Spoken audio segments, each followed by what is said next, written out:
राज्यात विधानसभा निवडणुकीचे पडघम वाजू लागले आहेत आणि अनेक राजकीय पक्ष हे निवडणुकीच्या तयारीला सुद्धा लागले आहेत। अशातच स्वाभिमानी शेतकरी संघटनेने राज्यातली पहिली उमेदवारी ही जाहीर केली आहे। बुलढाणा जिल्ह्यातील जळगाव जामोद मतदारसंघात विदर्भ अध्यक्ष जे की स्वाभिमानी शेतकरी संघटनेचे विदर्भ अध्यक्ष आहेत त्यांना जळगाव जामोद मतदारसंघातून राजू शेट्टी यांनी उमेदवारी जाहीर केली आणि ही राज्यातील कुठल्याही पक्षाची पहिली उमेदवारी आहे।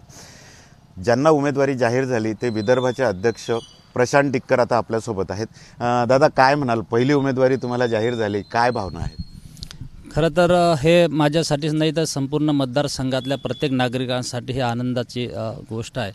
खरं तर राजू शेट्टी साहेबांनी जो आमच्यावर विश्वास टाकला, गेल्या 17 वर्षापासून मी राजू शेट्टी साहेबांची स्वाभिमानी शेतकरी संघटना त्या शेतकऱ्यासाठी काम करणारी संघटना आहे आणि त्या राजू शेट्टी साहेबांच्या विचाराला प्रेरित होऊन मी गेल्या 17 वर्षापासून या राज्यभरामध्ये काम करतोय। मी स्वाभिमानीचा बिल्ला घराघरात पोहोचवण्याचं काम मी 17 वर्षापासून सतत केलं। त्यामध्ये गोरगरीब असतील, आदिवासी बांधव या मतदारसंघामध्ये भरपूर आहेत। राज्यभरासाठी सर्व गोरगरीब असलेले कष्टकऱ्यांसाठी मी काम करतोय, आंदोलन प्रचंड करतोय आणि त्याचा फायदा खरोखर शेतकऱ्यांना, शेतमजुरांना त्या ठिकाणी भरपूर झाला आहे। आणि म्हणूनच या मतदारसंघातील प्रत्येक नागरिकांची, तरुणांची, युवकांची, सर्वांची, महिलांची, सर्वांची इच्छा अशी होती की प्रशांत डिक्करनं या विधानसभेमध्ये उभं राहावं। अनेक वेळा राजू शेट्टी ज्या वेळेस या मतदारसंघामध्ये आमच्या मोर्चामध्ये नेतृत्व केलं त्यावेळेस प्रत्येक माणसाची गळ राजू शेट्टी साहेबांना होती की यावेळेस काही करा, पण हा जो शेतकऱ्यांचा, मजुराचा आवाज आहे, हा आवाज विधानसभेच्या सभागृहामध्ये गेला पाहिजे। आणि म्हणूनच राजू शेट्टी साहेबांनी माझ्यावर जो विश्वास टाकला आणि सर्वात पहिले या राज्यातून पहिली उमेदवारी राजू शेट्टी साहेबांनी माझ्यावर विश्वास टाकून त्या ठिकाणी जाहीर केली आहे। खरं तर राजू शेट्टी साहेबांनी आपल्यावर विश्वास दाखवला, तुमची उमेदवारी ही जाहीर केली। या मतदारसंघाच्या समस्या काय आहेत आणि कोणत्या मुद्द्यावर तुम्ही निवडणूक, आता ही आगामी निवडणूक लढवणार?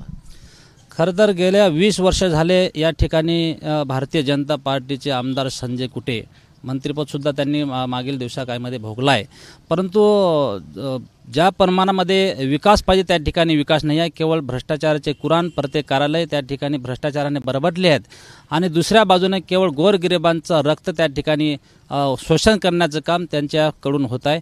आणि एवढंच नाही तर सामान्य कार्यकर्त्यांचे गरीब जो आहे तो वनवासात या ठिकाणी दिवस करतोय। लोक त्या ठिकाणी प्रचंड नाराज आहेत आणि म्हणून लोकांनी सांगितलं आहे की यावेळेस काही झालं तरी चालेल, या ठिकाणी प्रशांत डिक्करला आम्ही ताकदीने निवडून आणू, प्रशांत डिक्करच्या पाठीशी राहू। आतापासून सर्व लोकांनी तयारी लागल्यात, माझ्या प्रचाराच्या कामाला लागल्यात आणि एवढंच नाही तर गावागावात लोकांनी मजुरीच्या पैशातून वर्गण्यासुद्धा चालू केल्या आहेत। एक नोट आणि एक वोट या पद्धतीनं मी निवडणूक या ठिकाणी लढणार आहे। खरं तर बुलढाण्यातून तुमची उमेदवारी जाहीर झाली, स्वाभिमानीत उभी फूट पडली, स्वाभिमानीचे रविकांत तुपकर यांची हकालपट्टी झाली आहे।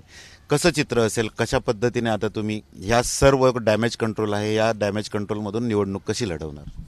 डॅमेज कंट्रोल काही नाही आहे, ते फक्त दाखवायचं, हे तसं डॅमेज कंट्रोल नाही आहे। जनता काय आहे, जनता महत्त्वाची आहे। आता जनतेने ठरवलेलं आहे की प्रशांत डिक्कर येणाऱ्या काळातला आमदार हा आमचा प्रशांत डिक्कर असणार आहे, त्याच्यामुळे डॅमेज कंट्रोल काही नाही। हे संघटनेतून अनेक लोक गेले पण संघटना की कुठे थांबले नाही, उलट संघटना फोपावत गेली, संघटना वाढत गेली आहे।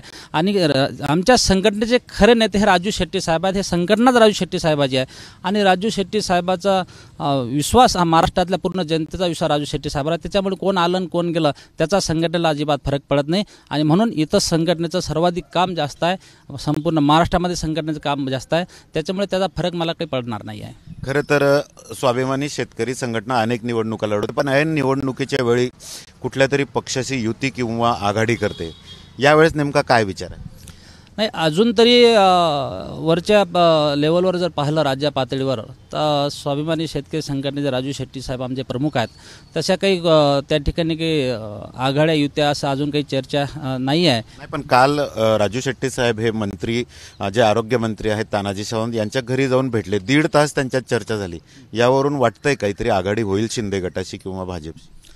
नाही, तसं काही वैयक्तिक काम असतील तो एक भाग वेगळा असते। प्रत्येक आता त्याचे दोस्त संबंध किती अनेक वर्षापासून ते या समाजकारणात, संघटनेचं काम करतात, राजकारणात सक्रिय आहेत, त्याच्यामुळे मित्र खात्री काही भेटले असतील। परंतु अजूनही मी विदर्भाचा अध्यक्ष म्हणून अजून माझ्या कानावर तसं काही राजू शेट्टी साहेबांना टाकलेलं नाही, युती आघाडीचं अजून काही निश्चित नाही। पण स्वाभिमानी शेतकरी संघटनेच्या या ठिकाणी जागा हे प्रशांत डिक्कर लढणार आहे हे मात्र निश्चित आहे। तुमची उमेदवारी ही जाहीर झाली, एखाद्या राज्यातली ही पहिली उमेदवारी आहे। जळगाव जामोद मतदारसंघ हा 3 तालुक्याचा मतदारसंघ, या मतदारसंघात माजी मंत्री जे संजय कुटे आहेत ते तुमचे प्रतिस्पर्धी उमेदवार आहेत। कशी लढत असणार आहे ही, कसं तुम्ही बघता या लढतीकडे? खरं तर सर्व या मतदारसंघातले लोक ओळखून बसलेले आहेत. गेल्या 20 वर्षापासून आमदार संजय कुटे या मतदारसंघाचं नेतृत्व करतायत. केवळ दोघांचं भांडण, तिसऱ्याचा लाभ, विकास काही नाही. आणि खरं तर शेतकऱ्याचे महत्त्वाचे प्रश्न 99% या भागामध्ये शेतकरी राहतात. शेतकऱ्याच्या सोयाबीनच्या भावाच्या प्रश्नावर कधी आमदार कुठे बोलले नाहीत, कधी कापसाच्या भावाच्या प्रश्नावर कधी बोलले नाहीत. आता अतिवृष्टी झाली, त्यामध्ये त्यांच्याच कार्यकर्त्याच्या नावामध्ये करोडो रुपये त्या ठिकाणी घातले आहेत. प्रचंड भ्रष्टाचार त्या ठिकाणी वाढलेला आहे आणि जागोजागी त्या ठिकाणी भ्रष्टाचार कुराण आमदार कुटेच्या नेतृत्वामध्ये चालू आहेत. आणि खरं जनता त्यांना कंटाळलेली आहे. त्यांचं जनतेचं म्हणणं असं आहे, या ठिकाणी मतदारांचं म्हणणं असं आहे की काही झालं तरी चालेल, या वेळेस आमदार कुटेंना थांबून प्रशांत इक्करला निवडून आणण्यासाठी सर्व घरातला माणूस या ठिकाणी तयारीला लागलेला आहे. तर नक्कीच राजू शेट्टी साहेब हे त्यांच्या वैयक्तिक कारणामुळे तानाजी सावंत यांना भेटले असतील. आगामी काळात अद्याप तरी स्वाभिमानी शेतकरी संघटनेकडून कुठलीही युती किंवा आघाडीची घोषणा करण्यात आली नाही आणि तसा विचारही स्वाभिमानीमध्ये नसल्याचं विदर्भाचे प्रांत अध्यक्ष प्रशांत इक्कर यांनी म्हटलं आहे. कॅमेरामन शांतारामसह doctor Sanjay Mahajan, ABP Majha, Buldhana. ABP माझा, उघडा डोळे बघा नीट.